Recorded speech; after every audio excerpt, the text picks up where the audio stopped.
Bem-vindos! É com alegria que nos encontramos com vocês em nosso programa semanal No Caminho da Vida, um espaço de encontro com o Senhor, dedicado à leitura da Palavra de Deus, às orações, aos cânticos, às reflexões espirituais e às tradições da nossa Igreja Ortodoxa Antioquina. Este programa é apresentado com a bênção do nosso querido Pai Metropolita Dom Damasquinos Mansur, Arcebispo Metropolitano da Igreja Ortodoxa Antioquina em São Paulo e de todo o Brasil. Pentecostes, 50 dias após a Páscoa. Os discípulos estão reunidos em Jerusalém quando de repente chega um vento impetuoso. Línguas de fogo pousam sobre cada um deles, e eles começam a falar em línguas que não conhecem. As pessoas de fora ouvem, cada uma no seu próprio idioma, as maravilhas de Deus. Permaneçam conosco e caminhemos juntos no caminho da vida. Tu que em todo o tempo e a toda hora, no céu e na terra, és adorado e glorificado, ó Cristo Deus, paciente, compassivo e misericordioso, tu que amas os justos e tens piedade dos pecadores, tu que chama todos à salvação com a promessa de bens futuros. Tu mesmo, Senhor, acolhe nesta hora também as nossas orações e dirige a nossa vida segundo os teus mandamentos. Santifica as nossas almas, purifica os nossos corpos, dirige os nossos pensamentos, corrige as nossas ideias, liberta-nos de toda aflição, mal e tormento. Envolve-nos com os teus santos anjos, a fim de que, protegidos e guiados por tuas falanges, alcancemos a unidade da fé e o conhecimento da tua glória inacessível, porque tu és bendito pelos séculos dos séculos. Amém. Tem piedade, Senhor, tem piedade, Senhor, tem piedade, Senhor. Glória ao Pai, ao Filho e ao Espírito Santo, agora sempre, pelos séculos dos séculos. Amém. Mais venerável que os querubins e mais gloriosa que os serafins, que ilibadamente deste à luz o Verbo de Deus. Logo és verdadeiramente Mãe de Deus, pois nós te glorificamos. Ó Virgem Santíssima, Puríssima, Gloriosa e Irrepreensível Senhora Nossa, que de forma maravilhosa uniste o Verbo de Deus aos homens e aliaste a nossa natureza repelida aos celestiais. Tu és a única esperança dos desalentados, ajuda dos combatidos, perpétuo socorro dos aflitos e arrimo de todos os cristãos. Não me abandones a mim, pecador, maculado totalmente por iníquos pensamentos, palavras e ações, e que me tornei servo negligente, mau e concupiscente. Sendo tu a Mãe de Deus, compadece-te de mim e atende às minhas súplicas. Pela tua autoridade maternal, intercede por mim junto ao teu Filho, nosso Deus e Senhor, para que tenha piedade de mim, releve as minhas incontestáveis transgressões, conceda-me a penitência e dignifica-me para cumprir seus preceitos. Ó bondosa e compassiva, assiste-me sempre nesta vida presente. Pelas tuas intercessões, ampara-me das provocações dos inimigos e guia-me na vereda da salvação. Na hora da morte, circunvoa-me, afasta de mim a visão dos espíritos malignos. No dia do juízo final, concede-me ser salvo dos tormentos eternos e ter digno de compartilhar da glória incomparável e da honra imensurável de teu Filho, nosso Deus. Na hora da morte, circunvoa-me, afasta de mim a visão dos espíritos malignos. No dia do juízo final, concede-me ser salvo dos tormentos eternos e ser digno de compartilhar da glória incomparável e da honra imensurável de teu Filho, nosso Deus. Pela graça, pelas misericórdias, pela benevolência do teu Filho unigênito, nosso Deus, Senhor e Salvador Jesus Cristo, a quem se deve toda a glória, honra e adoração, com o Pai eterno e com o Santíssimo, bom e vivificante Espírito, agora sempre pelos séculos dos séculos. Amém. المجد للآب والابن والروح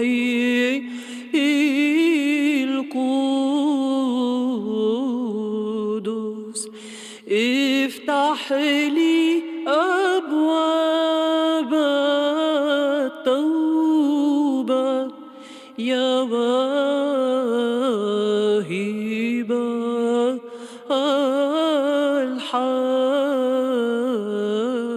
الحياة لأن روحي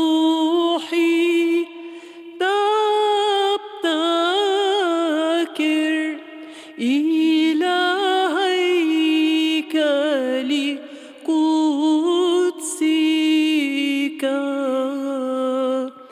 آتيا بهيكل جسدي مدنسا بجملاته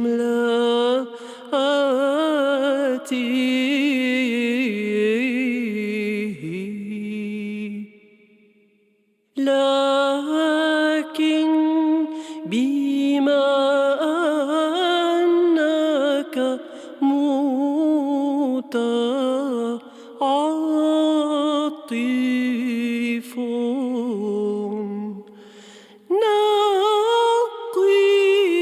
نقيني بتحنن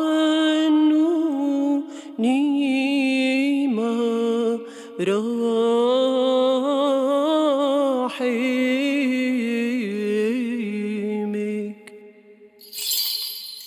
Domingo de Pentecostes. Leitura do Santo Evangelho segundo o evangelista São João. Estejamos atentos.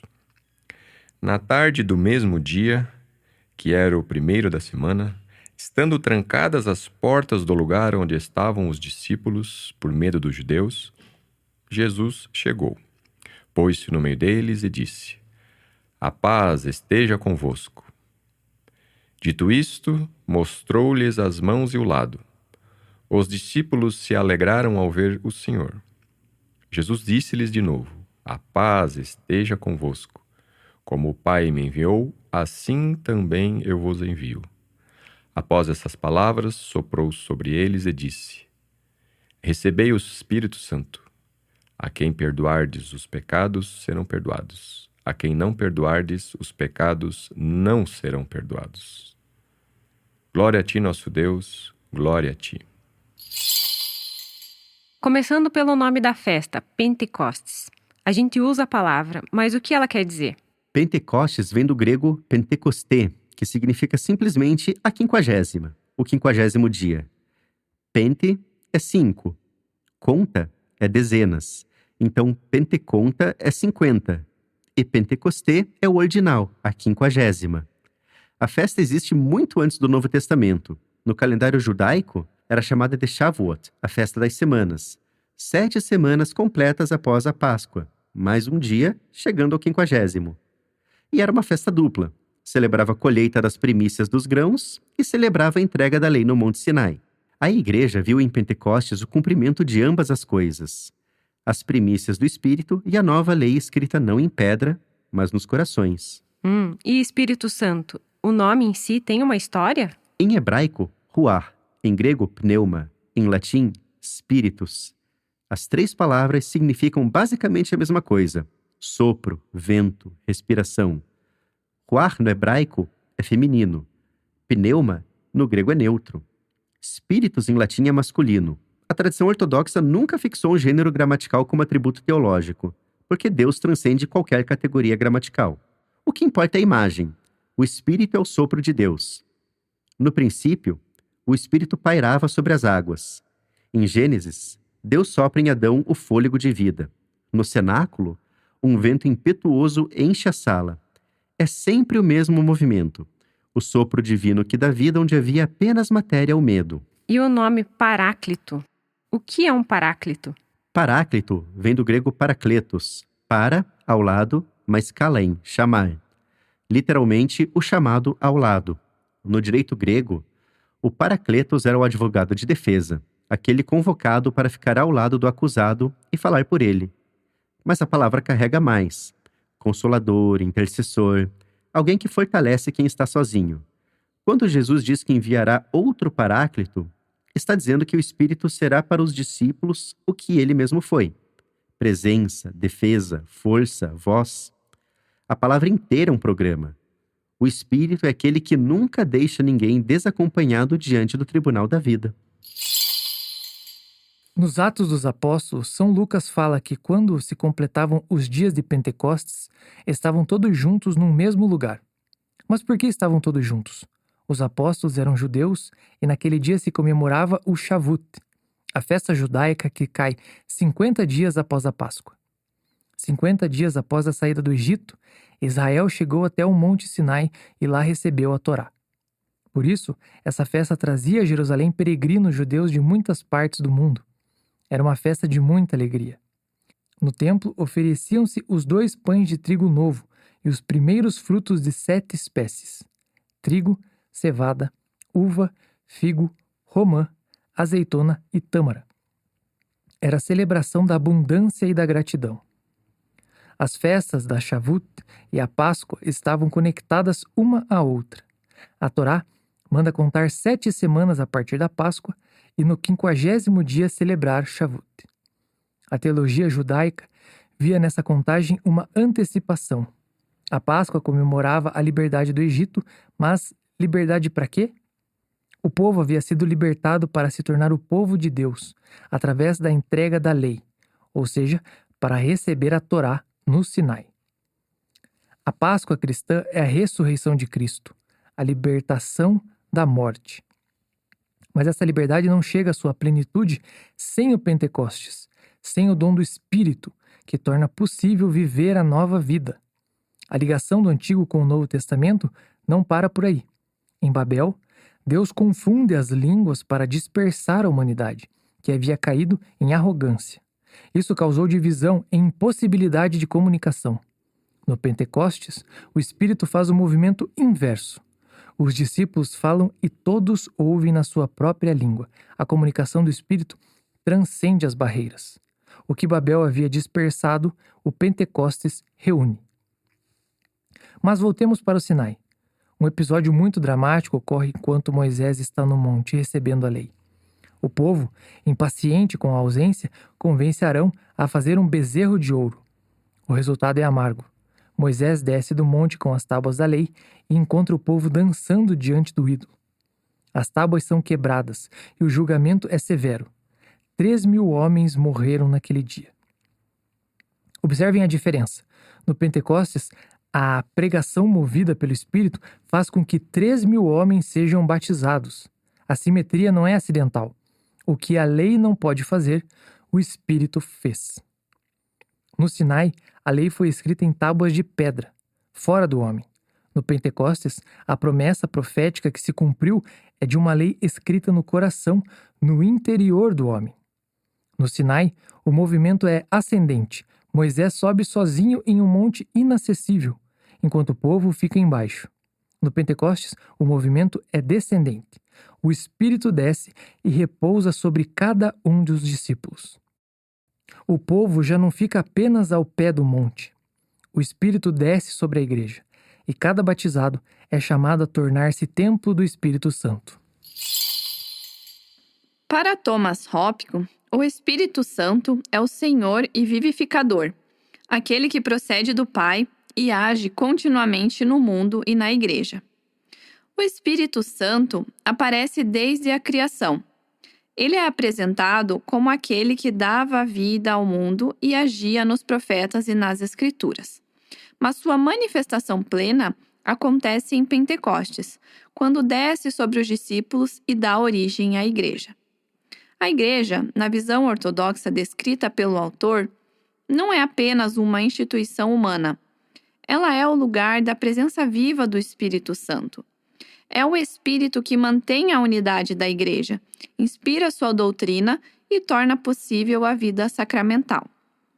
Thomas Hopkins afirma que toda a vida da igreja depende da ação do Espírito. Os sacramentos, a oração, a interpretação correta das Escrituras e a santificação dos fiéis. Sem o Espírito Santo, a igreja seria apenas uma organização humana. Na liturgia ortodoxa, o Espírito Santo é constantemente invocado. A famosa oração, ó Rei Celestial, Consolador, Espírito da Verdade, mostra que ele está presente em todos os lugares e tudo preenche. O Espírito também é quem transforma o ser humano. Por meio dele, os cristãos tornam-se filhos de Deus e participam da vida divina. São Paulo afirma que o Espírito testemunha dentro de nós que somos filhos de Deus. Outro aspecto essencial é que o Espírito Santo torna Cristo presente na igreja. A Eucaristia, os sacramentos e toda a vida litúrgica são entendidos como ação do Espírito. O autor ainda ensina que a Igreja já é antecipação do reino de Deus. Onde o Espírito está presente, existe justiça, paz e alegria. Assim, a Igreja vive entre o presente e a eternidade. Ela já participa da vida divina enquanto aguarda sua plenitude futura. Portanto, Espírito Santo e Igreja são inseparáveis. O Espírito dá a vida à Igreja e a Igreja é o lugar onde os homens são conduzidos à comunhão com Deus. É justo em verdade glorificar-te, ó Mãe de Deus, sempre bem-aventurada e imaculada, Mãe de nosso Deus, mais venerável que os querubins e mais gloriosa que os serafins, que ilibadamente deste à luz o Verbo de Deus. Logo és verdadeiramente Mãe de Deus, pois nós te glorificamos. Glória ao Pai, ao Filho, ao Espírito Santo, um só Deus. Amém. Queridos irmãos e irmãs em Cristo, estamos hoje na grande festa de Pentecostes, a festa da descida do Espírito Santo sobre os apóstolos, a festa do nascimento da Igreja, a festa do cumprimento da promessa, a festa do início de uma nova etapa na história da salvação. Para compreender a profundidade desta festa, precisamos voltar, por favor, às suas raízes, ao que veio antes de Cristo. A origem desta festa, queridos, não era cristã, era judaica. Chamava-se Festa das Semanas, ou Festa da Colheita. Era uma festa agrícola no seu início, na qual os judeus celebravam a colheita, ofereciam a Deus as primícias dos seus produtos em ação de graças. Mas, com o tempo, os judeus deram a esta festa um caráter mais profundamente religioso. Tornou-se uma festa para recordar a entrega da lei no Monte Sinai. Assim, como os filhos de Israel saíram do Egito na Páscoa e 50 dias depois, isto é, 7 semanas, chegaram ao Monte Sinai e receberam os mandamentos de Deus. Assim, a festa de Pentecostes tornou-se uma memória deste grande acontecimento. É por isso que o nome da festa Pentecostes vem do número 50 em grego. E nós hoje, 50 dias depois da Páscoa, celebramos a festa de Pentecostes.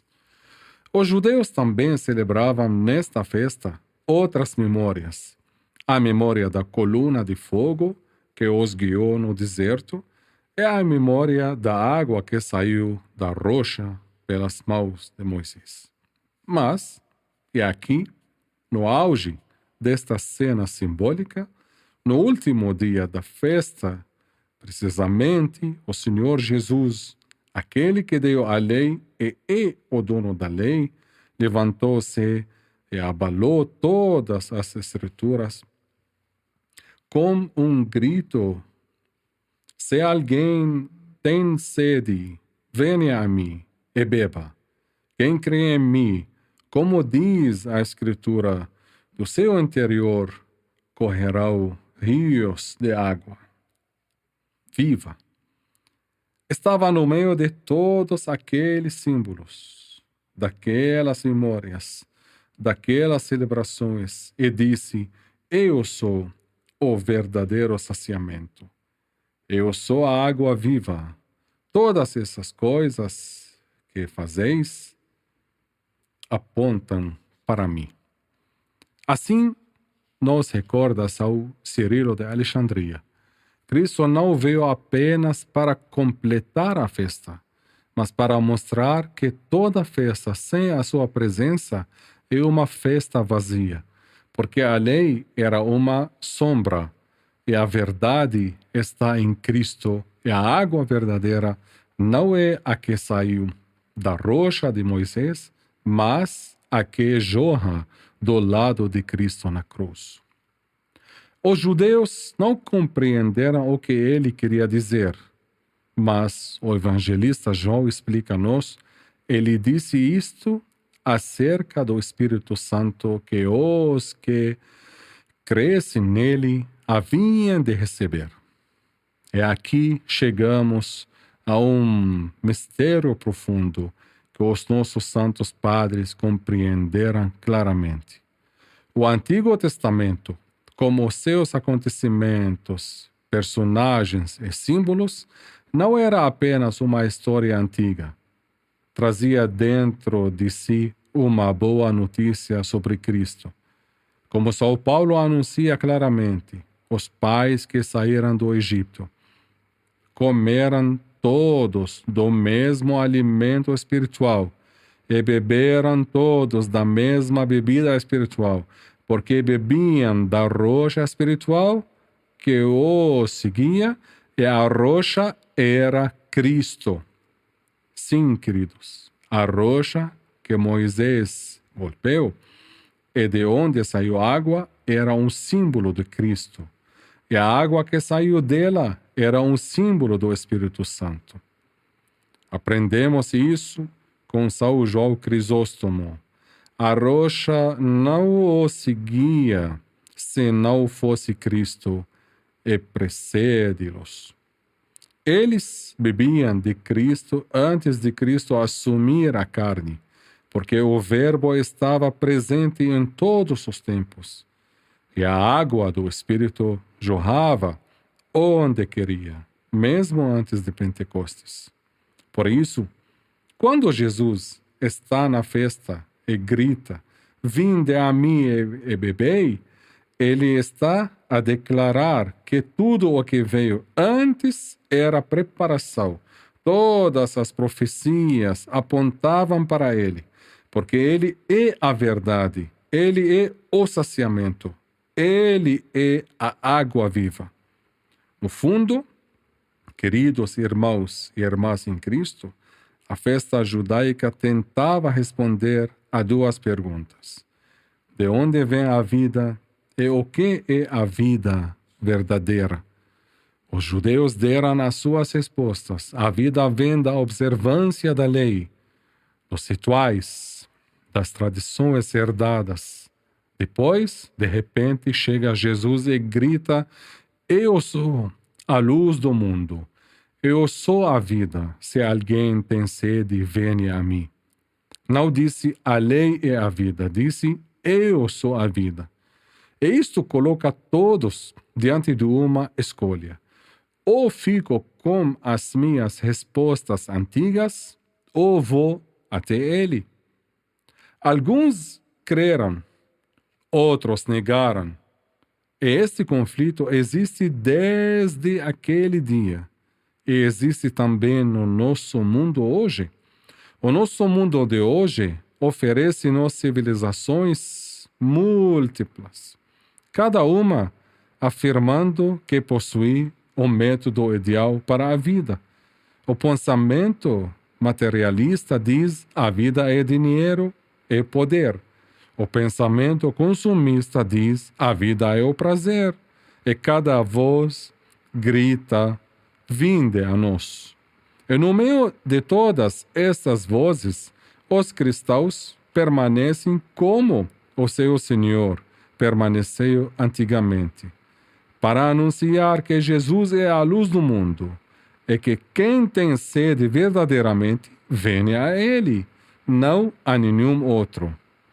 E aqui diz São Justino, o mártir, tudo o que foi dito de bom em qualquer lugar é nosso, porque nós, os cristãos, possuímos o verbo do qual vem todo o bem, porque havemos de ir a fontes quebradas, quando a fonte viva está no nosso meio. Mas, por vezes, compreendemos o cristianismo de maneira errada. Desculpa de dizer isso. Imaginamos o cristianismo como uma religião, como as outras, um conjunto de crenças, rituais, filosofia. E isto não é a verdade. O cristianismo não é uma religião no sentido filosófico. Não é uma interpretação metafísica do mundo. O cristianismo é a resposta à sede humana verdadeira, a sede que nenhuma filosofia consegue saciar. O cristão pode dizer com coragem, se supusermos que todas as ciências desaparecerem e todas as culturas desmoronassem, o homem poderia sentir um vazio na sua vida, mas ainda assim poderia viver, sem essas culturas, filosofias. Mas se o cristianismo desaparecesse verdadeiramente da vida do homem, então toda a vida cairia. Porque só o cristianismo sacia a sede mais profunda.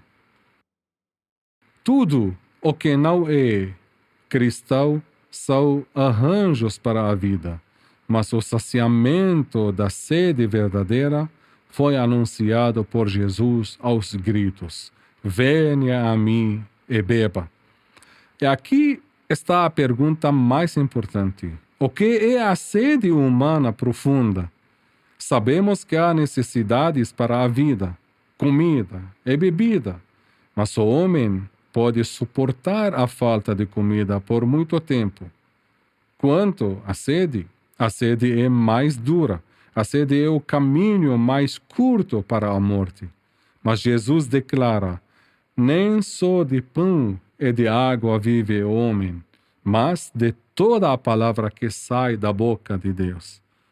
Por isso, diz David no seu salmo: abres a mão e sacias todo ser vivo de bênção, porque é que Deus os sacia para que o louvem, para que haja relação. Portanto, a necessidade mais profunda do homem não é comida nem água. A necessidade mais profunda é ter relação com Deus, é ter comunhão com o Pai. E aqui chegamos ao ser. A sede humana profunda é uma nostalgia do paraíso, nostalgia do estado em que Adão se encontrava antes da queda, nostalgia de que o homem seja a palavra de Deus. É porque o demônio, esse caído, sabe perfeitamente que o cerne da sede humana e a nostalgia da divindade, não tentou Adão e Eva com necessidades passageiras, mas atingiu o ponto do teose, dizendo-lhes: sereis como Deus, porque o desejo maior do homem é a teosis, divindade, deificação, é tornar-se participante da natureza divina. O demônio prometeu-lhes isto através da desobediência, mas Deus realizou isto neles, de forma mais honrosa, através da encarnação, da cruz, da ressurreição e de Pentecostes. O que perdemos em Adão, recuperamos na igreja. O que o demônio lhes prometeu falsamente, Cristo deu-nos verdadeiramente. A prova é o Espírito Santo. O sinal é a igreja. A experiência viva é a santidade. Não é isto que vemos? As ideologias deste mundo não consentiam uma nova tentação? Quando nos prometem que nos tornaremos como Deus, sem Deus. Mas há quem tenha provado esta verdade e a tenha vivido. Há quem tenha entrado na nuvem, contemplado aquele que existe. São Gregório de Nissa, quando quis ensinar ao povo os segredos da vida em Deus, os mistérios da vida em Deus, não escreveu uma teoria, escreveu a vida de Moisés, aquele profeta que subiu a montanha e entrou na nuvem onde Deus habita. Moisés não viu o rosto de Deus, mas viu-o através da nuvem. No entanto, quando desceu, o seu rosto resplandecia. Estes são os sinais da teosis, da deificação, que encontremos Deus, e que o seu amor se reflita nos nossos traços. Por isso, o nosso sacerdote na divina liturgia na Igreja Ortodoxa Antioquina não pede dinheiro nem fama, mas diz: dá-nos neste mundo o conhecimento da tua verdade e no mundo vindouro a vida eterna. O conhecimento de Deus é a vida.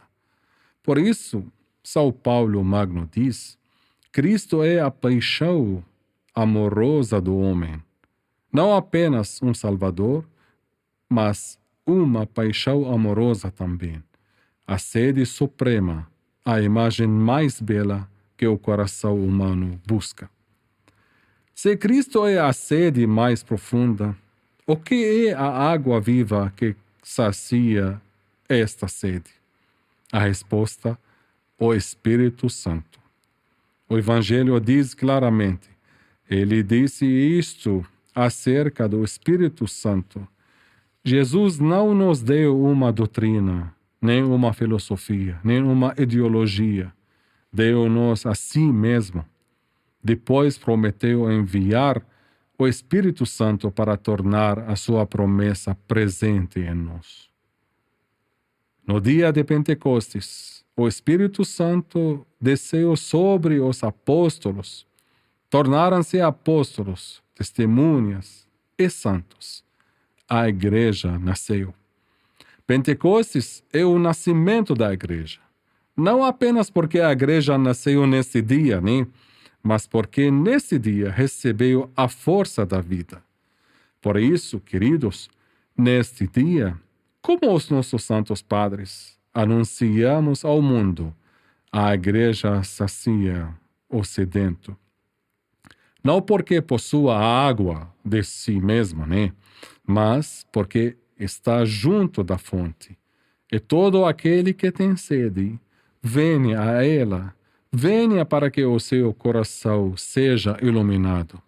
Sim, quem bebe do Espírito Santo não se contenta em saciar-se apenas a si mesmo. Do seu interior correm rios de água viva que regam os que estão ao redor. Este é o segredo dos santos. Este é o mistério dos santos. Este é o mistério da igreja. Este é o mistério de Pentecostes. Rezamos, pois, neste dia abençoado, para que sejamos também nós verdadeiramente sedentos de Deus vivo, sedentos do Espírito Santo, que nos torna filhos do Pai no Filho. E clamemos como a igreja: ó Rei Celestial, Consolador, Espírito da verdade, que estás em todo lugar, tudo preenches, tesouro de bens e doador da vida, Vem habitar em nós, purifica-nos de toda mancha. Salva, ó bondoso, as nossas almas. Amém.